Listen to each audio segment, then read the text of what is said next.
metamorphosis happen because you're a body and you are a soul. And if you are a born again, and the elect of God truly are spiritual beings, and they had this, the breath of God, which is the Spirit, breathed into them. There is something in the genetic code of the Adamic man that makes him the body, the soul, and the spirit, okay? But so much of this is being played out in realms, in dimensions, in things, the unseen world, okay? This is so biblical, people, that in the soul category, so unless you understand this, and the ancients really understood this, and they had to live through it in ways that we cannot even imagine, okay? So what I'm trying to say, you have to enlarge your understanding to be able to understand the soul of man, okay? And what is in your soul, what is functioning, what is operating, what it is capable of, what is capable of happening to it, okay?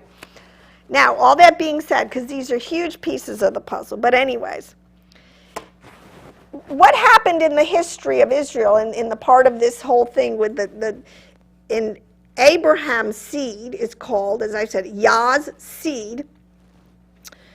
In the restoration of all Israel, there is what I have determined called the two houses. This is when I sat down and I started to study Israel's mind. I realized that Israel is way bigger. Israel is not the Christian churches today. Israel is not even just the Old Testament saints. The Israel of God encompasses people from every tribe and nation and tongue on the planet, okay? It is a type of person who is surrendered and submitted and in league with their Creator, Father. Now, God created all of us, but you can dish Him. You know, you can go through your life and completely deny it. You have the free will, the volition to do that. Or you can come into it, an understanding of your Abba Father. This is a class of people who get it. The people, the elect of God. And it's been sort of working out differently because people, before Moses, before Abraham, God called him, before Moses started, you know, and Joshua went in and the whole nation of Israel started. That's what I'm saying. You had about 2,500 years. A lot of people lived in that time. A lot of people that loved God. Yeah, your patriarchs, Adam, Enoch, Shem, Methuselah, Sarah, or even before that, you know, and this is what's in a lot of these books. This is why the book of Jasher, you have to start reading the book of Jubilees, a lot of our early, the books of Adam and Eve, so much of these writings, because see, you can't, it's an edited text, it's a redacted edited text. You cannot possibly put all the information in one book. We'd be carrying around 3 suitcases all the time. Every time you went to church, if you wanted to have everything, you'd be carrying home suitcases. He said all the books in the world couldn't contain it. Don't be fighting on the stupid stuff, okay? Jesus, Yeshua is the Word, okay? It's not in, they do say that, and I agree with this, amongst the evangelical church, I'm telling you, you have a problem with book worship, okay? Quite seriously. You've got to grow up. You have to believe. Okay, see my little rabbit trails. I'm very sorry. Okay, what I want to say here is, as we get down into these days of the Mashiach, okay, because when Yeshua came, he came, and he'll say by his own, okay, and during the time of the instruction of the Torah, let me tell you, the Torah, which is, it is not the first 5 books of Moses, okay? That is like one very narrow, specific meaning in the whole dictionary definitions of the word Torah. So just, that's not what we're talking about. Torah is the whole mind of God. It is all his laws, his precepts, his ordinances, his covenants, you know, his prophecies, the whole mind of God. That is Torah, okay? It's big, it's deep, it covers everything. It has been, first, it has been lost and found a couple of times along the way in this 6,000-year storyline. But Torah, okay, which is, like I said, and because we have to gain this understanding, because there's a huge, in the restoration, we live in a very specific time. It's the restoration of the whole house of Israel. The whole house of Israel is a genetics, and I don't want to use the word genetic in terms of just, what's a better word? It's a group of people on the planet who have reconnected with their Abba Father, their creator, okay? Now, because the instruction truly was given back to Moses, the nation of Israel did a huge job, to keep this storyline straight, the instruction, the Torah. They were supposed to be a nation that God propelled onto the world scene. By the time you had David and you had Solomon was the greatest king that ever lived. If they had been the kings and priests that they could have been in the world with the level of knowledge and understanding and wisdom that was in Torah and practiced it as they were given it, okay, it'd be a whole different story. But I have to say, but it broke down. We had a house of Israel and a house of Judah that went into have totally different storylines.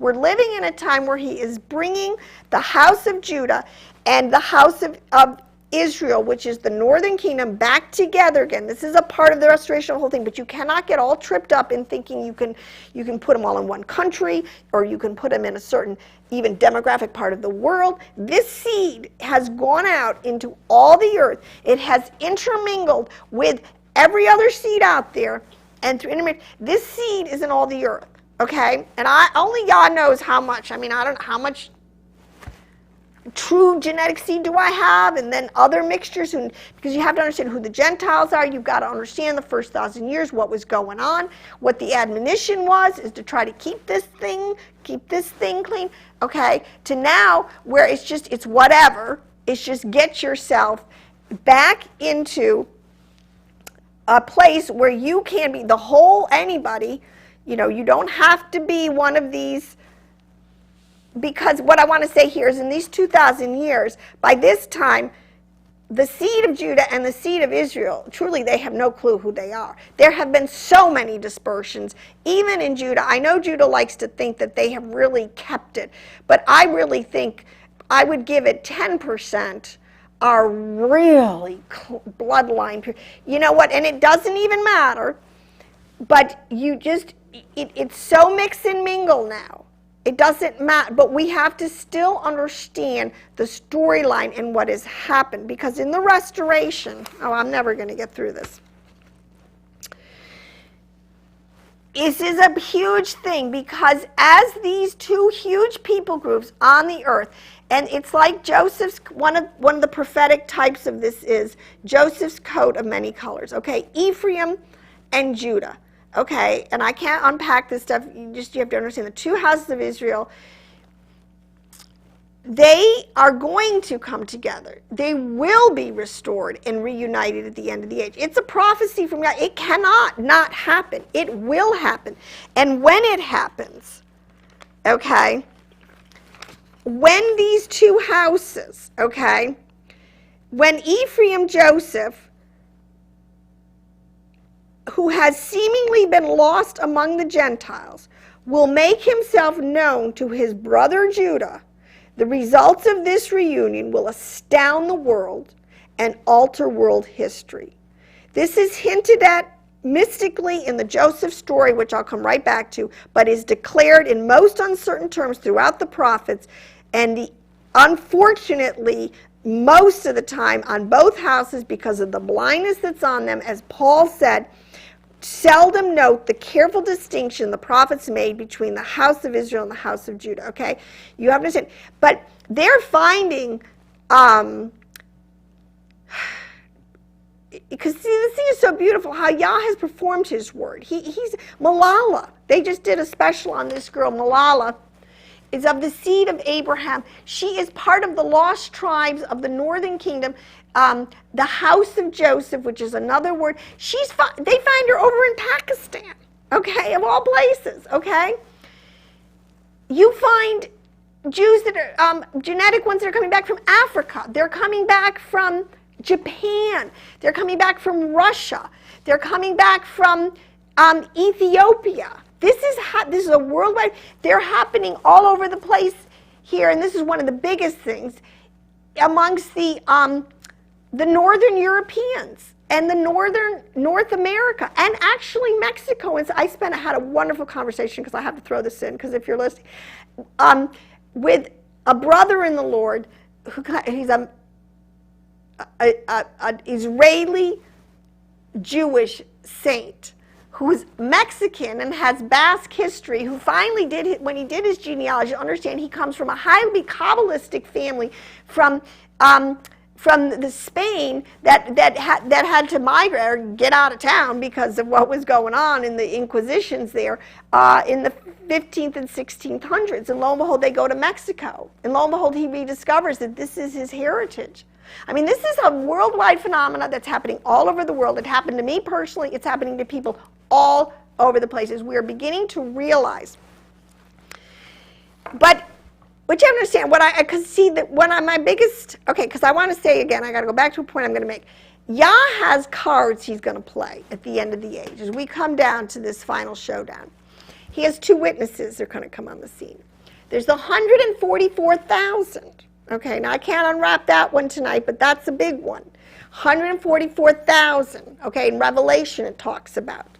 There is the restoration of the whole house of Israel, okay, that is going to come. Because as the Dead Sea Scrolls, another way of saying it's going to come down to the sons of light versus the sons of darkness. This thing is going to change on a dime.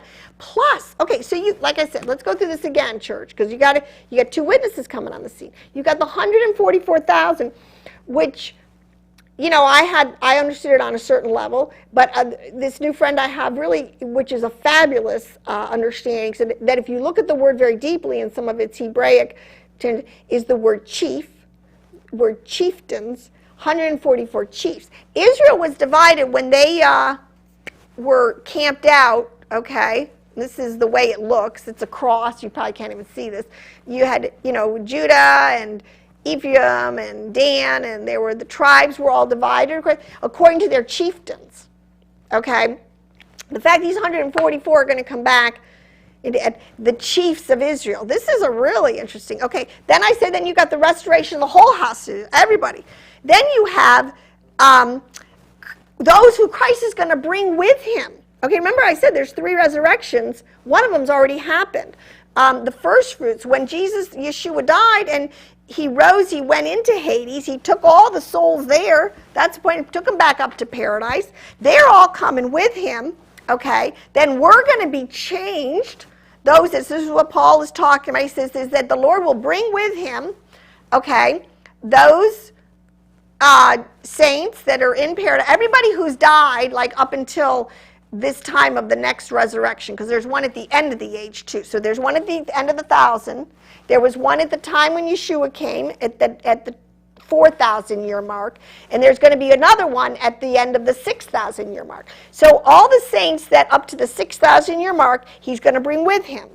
We're going to be, those that are alive and remain, we're going to be changed. Remember, this mortality is going to put on immortality. This perishable is going to put on imperishable. And the dead are going to rise. Okay, that's part of, it's hard to see this because if you understand the dead are going to rise because they're going to get a new body. So that part of them is going to rise. But their souls are coming back and he's going to put it all back together. It's just amazing. Our souls, I can't see, it's just, you can get every answer. You can fit everything together. The deeper and deeper you will go with Yah. Okay?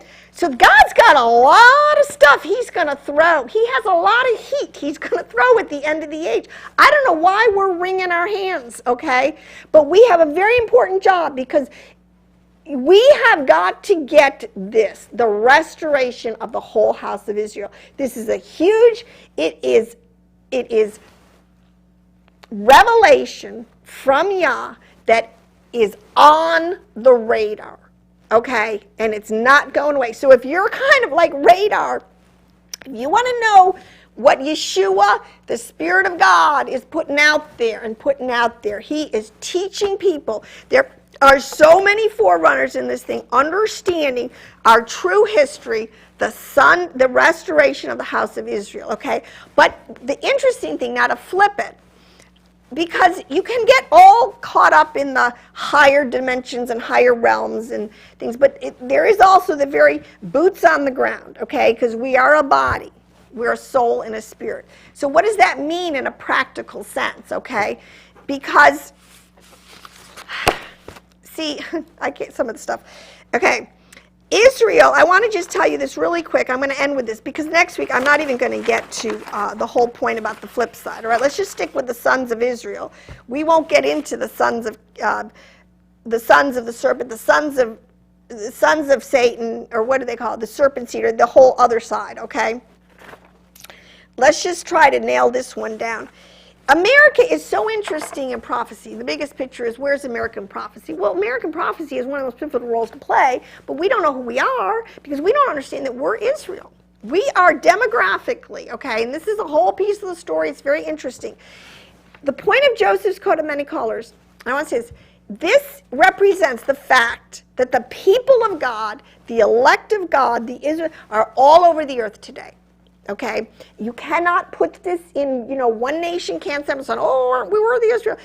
It's all over the place. Joseph, this is the whole coat of many colors, okay? And all different tribes and nations and tongues and peoples now are just streaming into this thing, okay? Now, you have the house of Judah, to a certain extent, who has retained their identity. They know who they are. They're like in the parable of the prodigals, and they're like the older brother, okay? And we were the prodigal, okay, us Gentile Christians, okay?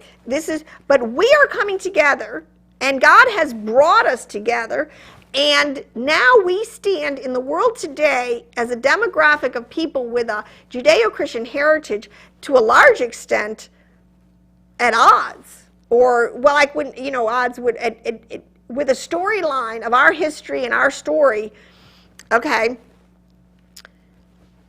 And it's very interesting, and I'm not going to go into that part. But America, we represent, in my opinion, because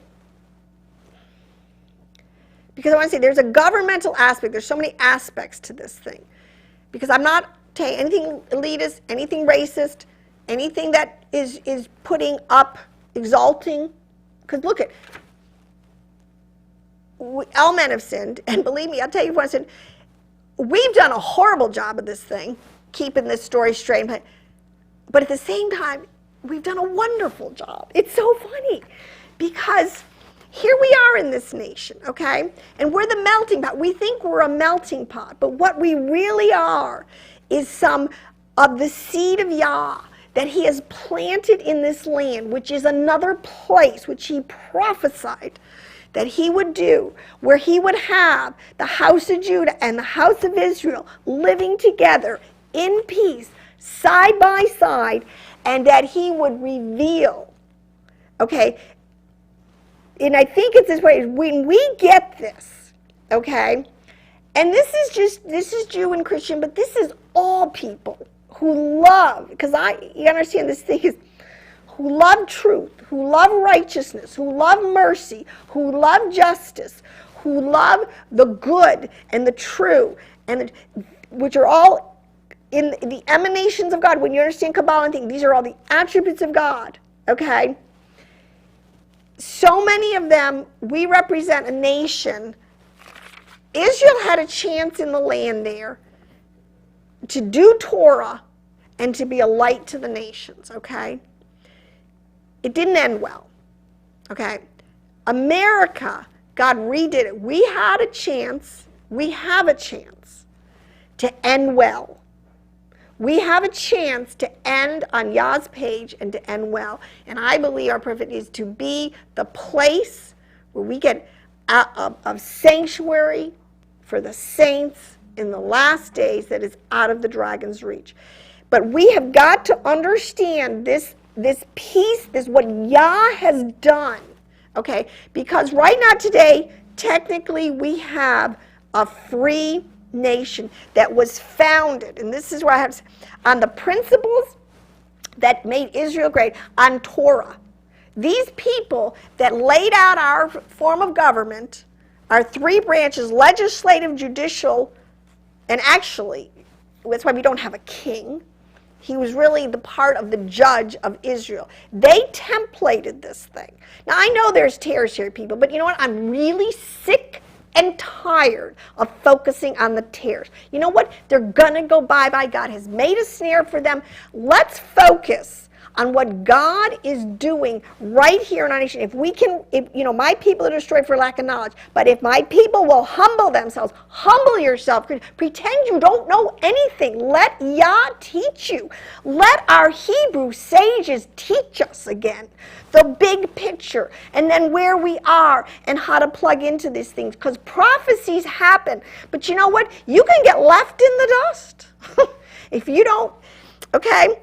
So this whole point of a legislative and a judicial and a executive branches of government that is based on Torah. Make no mistake about it. These early people, they knew their Torah probably better than any group of people, and Jews were involved in this. See, Christopher Columbus bringing over here, a Jew bringing over Jews, bringing to Mexico, my friend, his whole family line, Kabbalistic Jews have to go to Mexico. It's all over the place, okay? But we have something here unique that Yah is trying to do. He's trying to get our attention. Because even right now with this election, this whole thing, what's going on, yes, the tares have the upper hand right now. The Luciferians are running the show, people, and it's disgusting.